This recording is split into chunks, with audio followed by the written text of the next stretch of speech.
Sir 10% ಕೊಟ್ಟಾದ ತಕ್ಷಣ ದಾಟಿತ್ತಲ್ಲ ಅಲ್ಲಿ EWS. ಅವಾಗ ಯಾರು ಏನಂದಿಲ್ಲ BJP ಅವರು. ಇವ್ರು ನೋಡಿ, ಇವ್ರು ಮೀಸಲಾತಿಯನ್ನ ಮುಗಿಸ್ಬೇಕಂತಾನೆ ತಾನೇ ಇವ್ರು ಇರೋದು. ರಾಮಾ ಜೋಯ್ಸ್ ಅವ್ರು ಯಾರ್ರೀ? ರಾಮಾ ಜೋಯ್ಸ್ ಅವರು ರಾಜ್ಯಸಭಾ ಮೆಂಬರ್ ಇದ್ರು BJPಯಿಂದ. ಸುಪ್ರೀಂ ಕೋರ್ಟಿಗೆ ಅರ್ಜಿ ಹಾಕಿಲ್ವಾ ಅರ್ಬನ್ ಲೋಕಲ್ ಬಾಡಿ ಎಲೆಕ್ಷನ್ಸು ಪಂಚಾಯತ್ನಲ್ಲೆಲ್ಲ ಮೀಸಲಾತಿ ಇರಬಾರ್ದು ಅಂತ? ಅವಾಗೆಲ್ಲ ಹೋಗಿತ್ತು ಇವ್ರದ್ದು ಪ್ರೀತಿ SC/ST ಮೇಲೆ? ಸುಮ್ಮನೆ ಇವ್ರು ಮಾತಾಡ್ತಾರೆ ಇವರು. ಈ ನಿಮ್ಮ RSS ಅವರು ಮೀಸಲಾತಿ ಪರವಾಗಿದ್ದಾರಾ? ಪಬ್ಲಿಕ್ ಸೆಕ್ಟರ್ ಯೂನಿಟ್ಸ್ನಲ್ಲಿ ಮೀಸಲಾತಿ ಕೊಡ್ತಾ ಇದ್ದಾರಾ? ಸಂಪೂರ್ಣವಾಗಿ ನಿರ್ಣಾಮ ಮಾಡ್ತಾ ಇದ್ದಾರೆ. ಹೈಯರ್ ಎಜುಕೇಷನ್ನಲ್ಲಿ ಈ ವೆಮುಲಾ ಆ್ಯಕ್ಟ್ ತೊಗೊಂಡು ಬರಬೇಕು ಅಂತ ಸೆಂಟ್ರಲ್ ಗೌರ್ಮೆಂಟ್ ಅವರು ಹೇಳಿದ್ರಲ್ಲ, ಮಾಡ್ತೀನಂತ. ಏನೋ ಒಂದು ಏನಾಯಿತು? ಎಲ್ಲನೂ ನಾವೇ ಮಾಡಬೇಕು. ಸಾಮಾಜಿಕ ಜವಾಬ್ದಾರಿ ನಮ್ಮದು, ಆರ್ಥಿಕ ಜವಾಬ್ದಾರಿ ನಮ್ಮದು. ಮೋದಿ ಅವರು ಬರೀ ಮನ್ ಕಿ ಬಾತ್ ಹೇಳಕ್ಕಿದಾರಾ? Governance does not come to him. Administration, social justice, economic equality, enforcing the constitutional values in the society ಅವ್ರಿಗೆ ಬರಲ್ವಾ ಮೋದಿ ಅವರಿಗೆ? ಎಲ್ಲ ನಾವೇ ಮಾಡಬೇಕಾ? ಅವ್ರ ಕಡೆಯಿಂದಾನೆ ನಾವು ಅಲ್ಲಿ ಅವ್ರಿಗೆ ಕೇಸ್ ಹಾಕ್ಸ್ತಾ ಇರೋದು. BJP ಅವರು ಸುಳ್ಳು ಸುದ್ದಿಯನ್ನು ಹಬ್ಬಿಸ್ತಾ ಇದ್ದಾರೆ. ಅವರ ಒಂದು ಕಾರ್ಖಾನೆನೇ ಇದೆ ಇದು. ನಮಗೆ ನೋಡಿ, ಎಸ್ಪೆಷಲಿ ನನಗೆ ಅವರಿಗೆ ಉತ್ತರ ಕೊಡೋಕೆ ಆಗ್ತಾ ಇಲ್ಲ. ನಾನು ಕೇಳಿರುವಂಥ ಪ್ರಶ್ನೆಗಳಿಗೆ ಅವ್ರ ಹತ್ರ ಉತ್ತರ ಇಲ್ಲ. ಅವ್ರ ಪಕ್ಷದ ಬಗ್ಗೆ ಆಗಿರ್ಬೋದು, ಅವ್ರ ಭ್ರಷ್ಟಾಚಾರದ ಬಗ್ಗೆ ಆಗಿರ್ಬೋದು, ಅಥವಾ RSS ಅವ್ರ ಬಗ್ಗೆ ಆಗಿರ್ಬೋದು. ಈಗ RSS ಅವ್ರಿಗೆ ತೋರಿಸ್ಬೇಕಲ್ಲ ಅವರು, ನಾವು ಇಲ್ಲ ಇನ್ನೂ ಆ್ಯಕ್ಟಿವ್ ಇದೀವಿ, ಪ್ರಿಯಾಂಕ್ ಖರ್ಗೆ ವಿರುದ್ಧ ಹೋರಾಟ ಮಾಡ್ತಾ ಇದ್ದೀವಿ, ಅದಕ್ಕೆ ಹಿಂಗೆ ಸುಳ್ಳು ಹಬ್ಬಿಸ್ತಾರೆ. ಪ್ರೂವ್ ಮಾಡಲಿ ನೋಡೋಣ. ರಾಜಕೀಯದ ನಿವೃತ್ತಿ ತಗೋತಾ ಅವ್ರ ಲೀಡರ್ಗಳು ಪ್ರೂವ್ ಮಾಡಿಬಿಡ್ಲಿ ಅವರು. ಮಂತ್ರಿಗಳು, ಉಪಮುಖ್ಯಮಂತ್ರಿಗಳು ಹಾಗೂ ನಮ್ಮೆಲ್ಲರ ನಾಯಕರಾದಂಥ ಶ್ರೀ ಮಲ್ಲಿಕಾರ್ಜುನ್ ಖರ್ಗೆ ಸಾಹೇಬರು ಮತ್ತು ಹಲವಾರು ಮಂತ್ರಿಗಳು ಕಲಬುರಗಿಗೆ ಬರ್ತಾ ಇದ್ದಾರೆ, ಹೋಗ್ತಾರೆ. ಈಗಾಗಲೇ ಅಜಯ್ ಸಿಂಗ್ ಅವ್ರು ಹೇಳಿದಂಗೆ ಯಡ್ರಾಮಿನಲ್ಲಿ ಸುಮಾರು 82 ಅಡಿಗಲ್ ಸಮಾರಂಭ ಇದೆ ಮತ್ತು 17 ಉದ್ಘಾಟನೆ ಸಮಾರಂಭಗಳಿದೆ. ಒಟ್ಟಾರೆ 99 ಅನುಷ್ಠಾನಗೊಳ್ಳಲಿದೆ. ಅದು ಟೋಟಲ್ ಅಮೌಂಟು 90,587.15 ಲ್ಯಾಕ್ಸ್, ಅಂದರೆ ಸುಮಾರು 905 ಕೋಟಿ. ಇದು ಸಂಪೂರ್ಣ ಮಾಹಿತಿಯನ್ನು ತಮಗೆ ತಲುಪಿಸ್ತೀವಿ. ಅವ್ರು ಅವ್ರದ್ದು ಹೇಳಿದ್ರು, ನಮ್ದು ಹೇಳಿಲ್ಲ ಅಜಯ್ ಸಿಂಗ್ ಅವರು.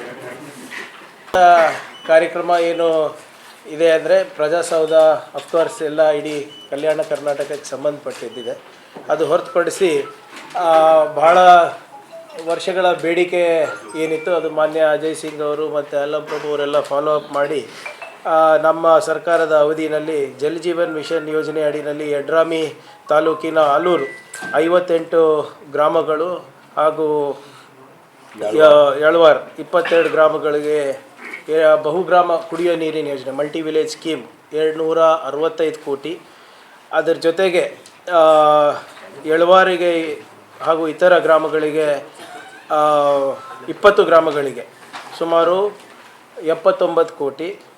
ಸೇತುವೆ ನಿರ್ಮಾಣ ಸುಮಾರು 130 ಕೋಟಿ ರೂಪಾಯಿ. ಮತ್ತು 35 ಕೋಟಿ ರೂಪಾಯಿಗೆ ನಿಮ್ಮ ಮದರಿ ಗ್ರಾಮದ ಹತ್ತಿರ ಭೀಮಾ ನದಿಗೆ ಅಡಿಲಾಗಿ ಅಣೆಕಟ್ಟನ್ನು 35 ಕೋಟಿ ರೂಪಾಯಿಗೆ ನಿರ್ಮಾಣವನ್ನು ಮಾಡ್ತಾಯಿದೆ. ಇವೆಲ್ಲನೂ ಕಾರ್ಯಕ್ರಮ ಏನು ಯೋಜನೆಗಳಿದೆ ಅದನ್ನು ತಮ್ಮ ಹತ್ರ ತಲುಪಿಸ್ತೀವಿ. ಇವೆಲ್ಲನೂ ಕೂಡ ಕೊಲ್ಲೂರು ಬೀದ್ ಇರ್ಬೋದು, ನಿಮ್ಮ ನರಿಬೋಳೆ ಇರ್ಬೋದು, ಇವೆಲ್ಲನೂ ಕೂಡ ಭಾಳ ವರ್ಷದ ಬೇಡಿಕೆಯಾಗಿತ್ತು. ಇವಾಗ ಮಾನ್ಯ ಶಾಸಕರು ಅದನ್ನು ಭಾಳ ಕಾಳಜಿ ವಹಿಸಿ ಅದನ್ನು ಅನುಮೋದನೆ ಕೊಟ್ಟು ಅದಕ್ಕೆ ಬಜೆಟ್ ಇಡಿಸಿ ಅದನ್ನು ಕೂಡ ಆಗುತ್ತೆ. ಎಸ್ಪೆಷಲಿ ಮಲ್ಟಿ ವಿಲೇಜ್ ಸ್ಕೀಮ್ಗಳು ಯಾವುದಿತ್ತು ಅದು ಸಂಪೂರ್ಣ ಮಾಹಿತಿ ತಮಗೆ ತಲುಪಿಸ್ತೀವಿ. ಅದ್ರ ಜೊತೆಗೆ ಸೇಡಮ್ನಲ್ಲಿ ಈಗಾಗಲೇ ಮಾನ್ಯ ಶರಣ್ ಪ್ರಕಾಶ್ ಅವರು ತಮಗೆ ನಿನ್ನೆ ಉದ್ದೇಶಿಸಿ ಮಾತನಾಡಿದ್ದಾರೆ. ಅವರು ಕೂಡ ಏನೇನು ಕಾಮಗಾರಿಗಳಂತ ಹೇಳಿದ್ದಾರೆ, ಅದರ ಸಂಪೂರ್ಣ ಮಾಹಿತಿ ತಮಗೆ ತಲುಪಿಸ್ತೀವಿ. ಸುಮಾರು 282 ಕಾಮಗಾರಿಗಳ ಅಡಿಗಲ್ಲನ್ನು ಮಾಡ್ತಾಯಿದ್ದೀವಿ. ಅದ್ರ ಮೊತ್ತ 57,968 ಲಕ್ಷ ರೂಪಾಯಿ.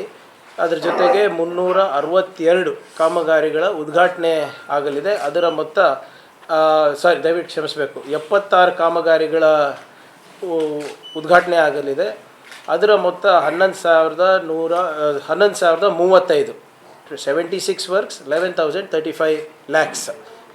ಇದು ಇನಾಗ್ರೇಷನ್ನು. ಸೊ ಒಟ್ಟಾರೆ ಇನಾಗ್ರೇಷನ್ನು ಮತ್ತು ಅಡಿಗಲ್ ಸೇರಿ 368 ಕಾಮಗಾರಿಗಳು ಸುಮಾರು 690 ಕೋಟಿ ರೂಪಾಯಿ ವೆಚ್ಚದಲ್ಲಿ ನಿರ್ವಹಿಸಲಿದೆ.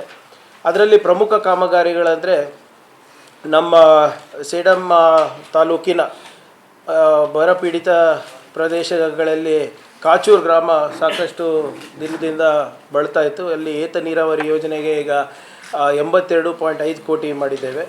ಅದರ ಜೊತೆಗೆ ಬೀರ್ನಳ್ಳಿ ಗ್ರಾಮದಲ್ಲೂ ಕೂಡ ಏತ ನೀರಾವರಿ ಸುಮಾರು 90 ಕೋಟಿಗೆ ನಾವು ಪ್ರಸ್ತಾವವನ್ನು ಸಲ್ಲಿಸಿ ಅದನ್ನು ಕೂಡ ಅನುಮೋದನೆ ಆಗಿ ಅದನ್ನು ಕೂಡ ಅಡಿಗಲ್ಲನ್ನು ಮಾಡ್ತಾಯಿದ್ವಿ. ಮತ್ತು ಎಡ್ಡಳ್ಳಿ ಗ್ರಾಮದಲ್ಲಿ ನೀರಾವರಿಗೋಸ್ಕರ ಸುಮಾರು 67.3 ಕೋಟಿ ರೂಪಾಯಿಯನ್ನು ನಾವು ಕೊಟ್ಟಿದ್ದೀವಿ. ತರನಹಳ್ಳಿನಲ್ಲಿ 82.9 ಕೋಟಿ ವೆಚ್ಚದಲ್ಲಿ ನಾವು ನೀರಾವರಿ ಕಾಮಗಾರಿಗಳನ್ನು ಸೌಲಭ್ಯಗಳನ್ನು ಕಲ್ಪಿಸೋಕ್ಕೆ ನಾವು ಮಾಡ್ತಾಯಿದ್ದೀವಿ.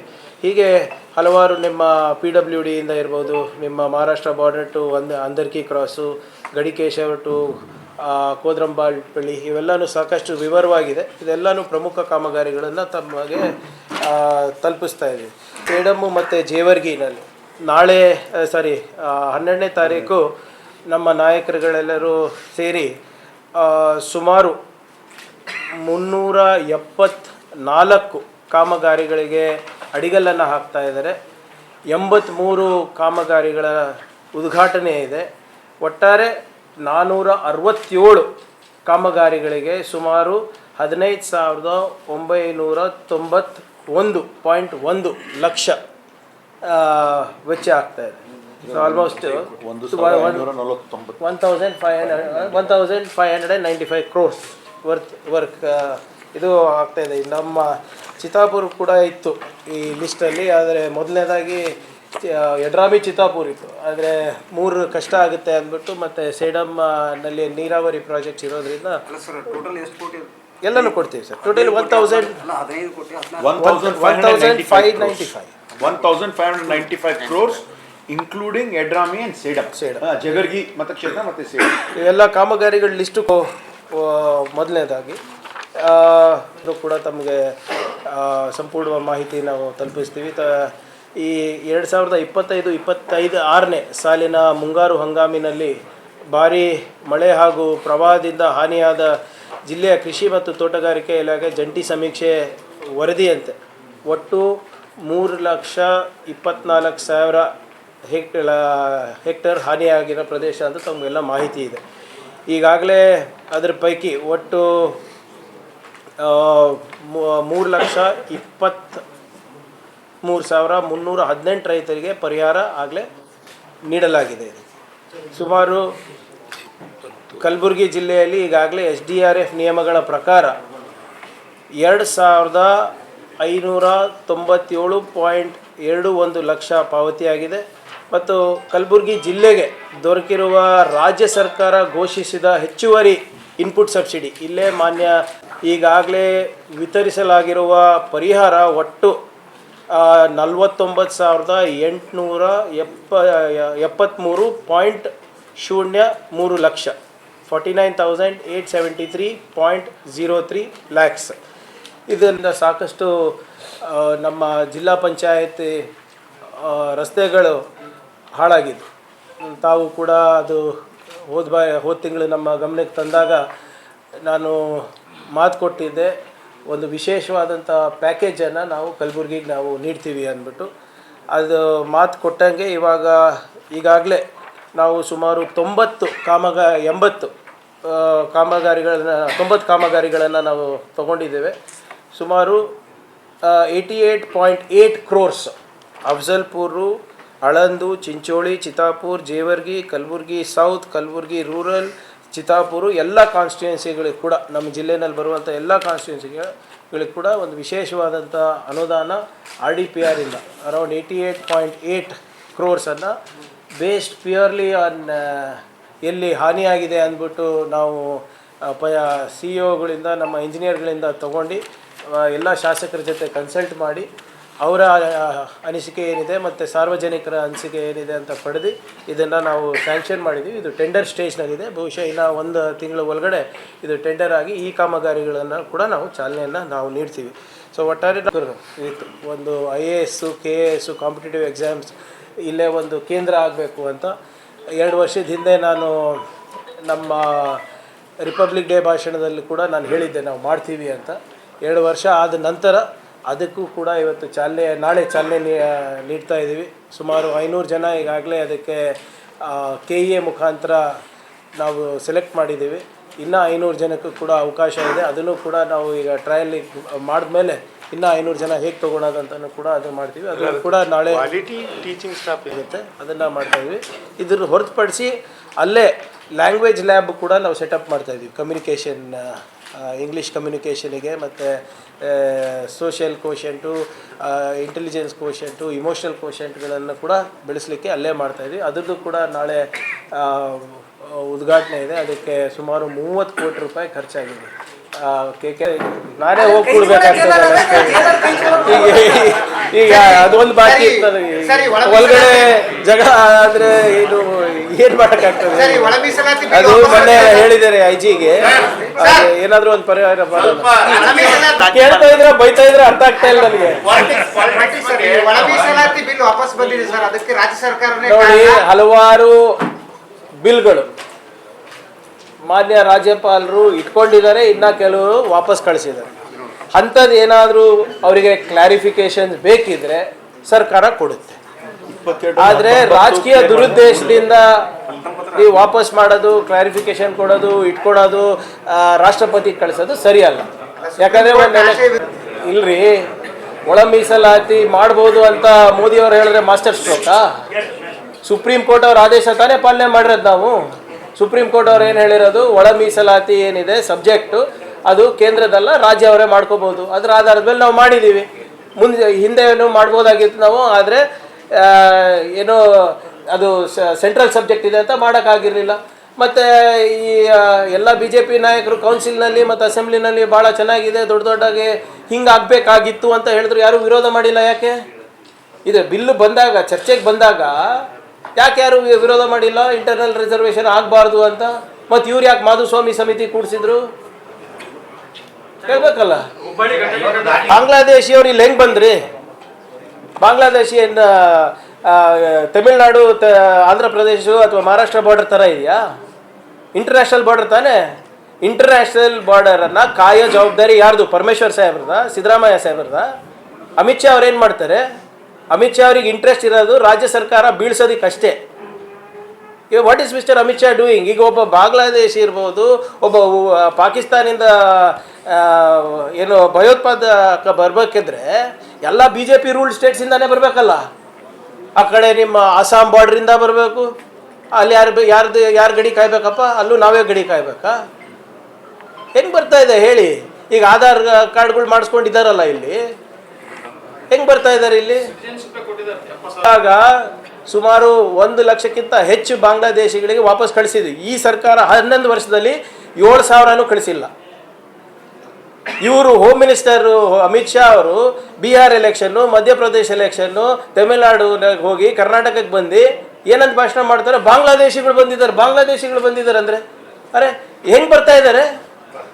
ಅದೇನು ಅವ್ರ ಜವಾಬ್ದಾರಿನ ನಮ್ಮ ಜವಾಬ್ದಾರಿನ? ಅತ್ಯಂತ ಅಸಮರ್ಥ ಗೃಹ ಸಚಿವರು ಅಮಿತ್ ಶಾ ಅವರು ಇರೋದು ಬರೇ ಹೆದರ್ಸಕ್ಕೆ, ಬೆದರ್ಸಕ್ಕೆ, IT ED ಯೂಸ್ ಮಾಡಿಬಿಟ್ಟು ಸರ್ಕಾರಗಳನ್ನು ಬೀಳ್ಸಕ್ಕೆ ಮಾತ್ರ ಹೋಮ್ ಮಿನಿಸ್ಟರ್ ಅವರಿದ್ದಾರೆ. ಅದು ಬಿಟ್ಟರೆ ಬೇರೆ ಯಾವ ಕೆಲಸನೂ ಮಾಡೋಕ್ಕೆ ತಯಾರಿಲ್ಲ. ಇದನ್ನು ಕೂಡ ಈಗಾಗಲೇ ಮಾನ್ಯ ಮುಖ್ಯಮಂತ್ರಿಗಳು ತಮಗೂ ಮಾಧ್ಯಮ ಸ್ನೇಹಿತರಿಗೆ ಎಲ್ಲರಿಗೂ ಹೇಳಿದ್ದಾರೆ. ಮೊದಲನೇದಾಗಿ ಒಂದು ಕ್ಯಾಬಿನೆಟ್ ರೆಸಲ್ಯೂಷನನ್ನು ಮಾಡಿ ನಾವು ಇದು ತಿರಸ್ಕಾರ ಮಾಡಿದ್ದೀವಿ. This is anti constitutional, this is against article 21 right to livelihood ವಿರುದ್ಧ ಇದೆ, ಆರ್ಟಿಕಲ್ 280, ಆರ್ಟಿಕಲ್ 258 ವಿರುದ್ಧವಾಗಿ ಇದನ್ನು ನೀವು ಮಾಡಿದ್ದೀವಿ ಅಂತ ಆಗಲೇ ಕ್ಯಾಬಿನೆಟ್ ರೆಸಲ್ಯೂಷನನ್ನು ಮೂವ್ ಮಾಡಿದ್ದೀವಿ. ಅದ್ರ ಜೊತೆಗೆ ಒಂದು ವಿಶೇಷವಾದಂಥ ಸಭೆ ಕೂಡ, ಅಧಿವೇಶನ ಕರಿಬೇಕು ಅಂತ ಕೂಡ ತೀರ್ಮಾನ ಆಗಿದೆ. 2 ದಿನದ್ದು ಚರ್ಚೆ ಮಾಡೋಣ. ಅವ್ರ ಬಗ್ಗೆ ಪ್ರತಿಪಾದನೆ, ಅದ್ರ ಬಗ್ಗೆ ಪ್ರತಿಪಾದನೆ ಮಾಡಲಿ, ನಾವು ಇದ್ರ ಬಗ್ಗೆ ಪ್ರತಿಪಾದನೆ ಮಾಡ್ತೀವಿ. ಅದ್ರ ಜೊತೆಗೆ ನಾವು ಕಾನೂನಾತ್ಮಕ ಹೋರಾಟ ಕೂಡ ನಮ್ಮ ಇಲಾಖೆಯಿಂದ ನಡೆಯಲಿದೆ.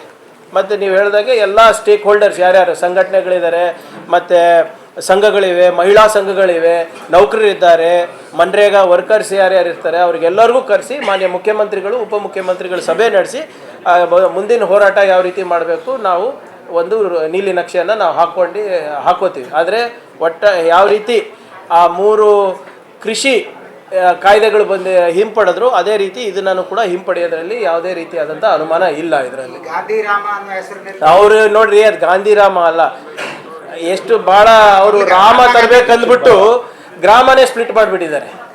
ರಾಮ್ಜಿ, ಆದರೆ ಇದು ಸೀತಾರಾಮ ಅಲ್ಲ, ದಶರಥನ ರಾಮ ಅಲ್ಲ, ಇದು ನಾಥೂರಾಮ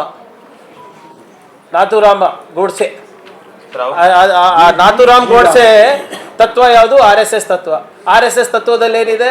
ಬಡವರಿಗೆ ಶಿಕ್ಷಣ ಇರಬಾರ್ದು, ನಿರುದ್ಯೋಗದಲ್ಲಿ ಇರಬೇಕು, ಧರ್ಮದ ನಶೆ ಕೊಟ್ಬಿಟ್ಟು ಜನರಿಗೆ ಅದರಲ್ಲೇ ತೇಲಾಡಿಸ್ಬೇಕು ಅಂತಿದೆ.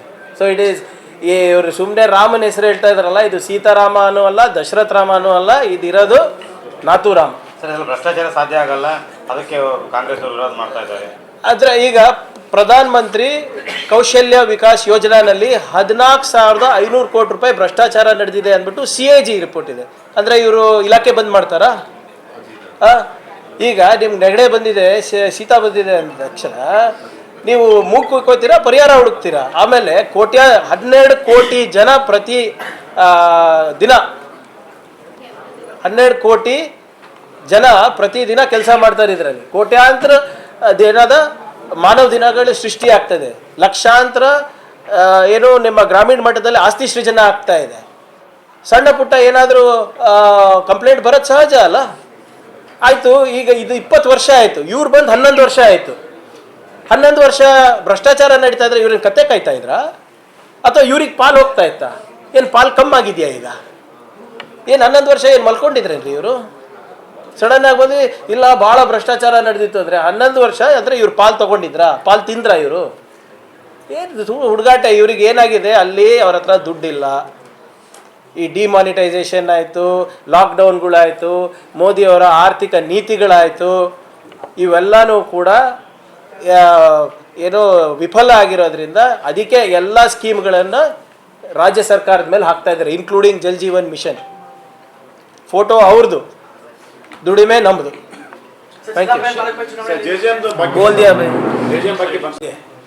ಈಗ ಏನಾಗಿದೆ, ಆರೋ ಪ್ಲಾಂಟ್ಸ್ದು ಯಾವುದೇ ರೀತಿಯಾದಂಥ ಒಂದು ನೀಲಿ ನಕ್ಷೆ ಇರಲಾರದೆ ಮಾಡಿಬಿಟ್ಟಿದ್ದಾರೆ.